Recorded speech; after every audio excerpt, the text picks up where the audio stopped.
miles away.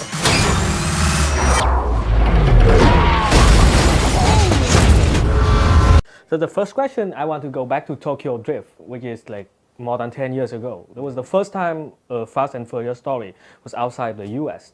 What do you think about that time? And at that time, like, do you have any idea that the franchise is going to be like huge like this when you have seen from Cuba and Iceland and Russia, something like that? I don't think we foresaw that it would be this huge. What we were determined to do was go off and try and make a great movie, and we felt like we were, kind of going to Tokyo to make a movie was a big leap for us, and it started kind of the evolution of us taking the Fast and Furious franchise on the road, whether it was England or Dubai or Rio or Iceland or Russia or Cuba, and now it's kind of become something that we do. And when you mentioned Vietnam, I having been there last year, keep saying to these guys how much it would be interesting to go shoot there, especially with those streets full of motorcycles. It'd be amazing. An incredible sequence. Yeah. Also, especially since the third movie, the world gets smaller every day, people get more connected, and our films are about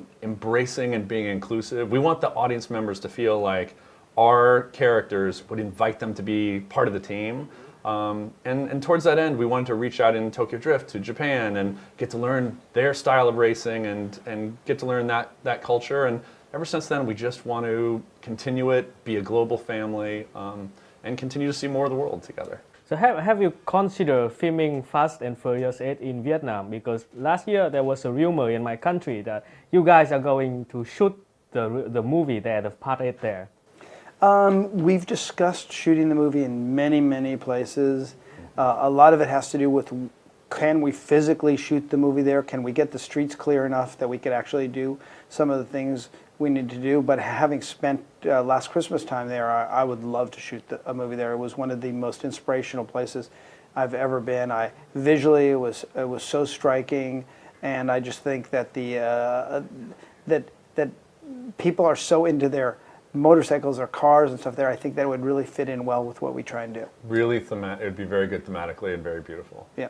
So just imagine if you really going to shoot the Fast and Furious 9 in Vietnam.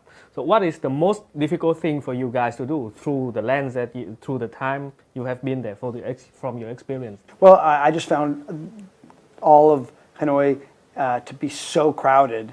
My biggest worry was, how would we be able to do what we do there? How would we be able to shut down these streets? How would we be able to inconvenience the people that much that we could actually go shoot kind of a race scene in Vietnam? I don't know if it's possible or not, but it would be something I'd love to explore. And the reason why that's difficult is we do have big, visual effects, the submarine in this film, but generally we try to do grounded, real car stunts. So even in that submarine shot where the submarine comes up and those cars go into the air, that really happened. They really put those cars 70 feet. When you see it, how high things like that go, it gives you a sense of how much space you would need, how much time you would need to shoot in a location.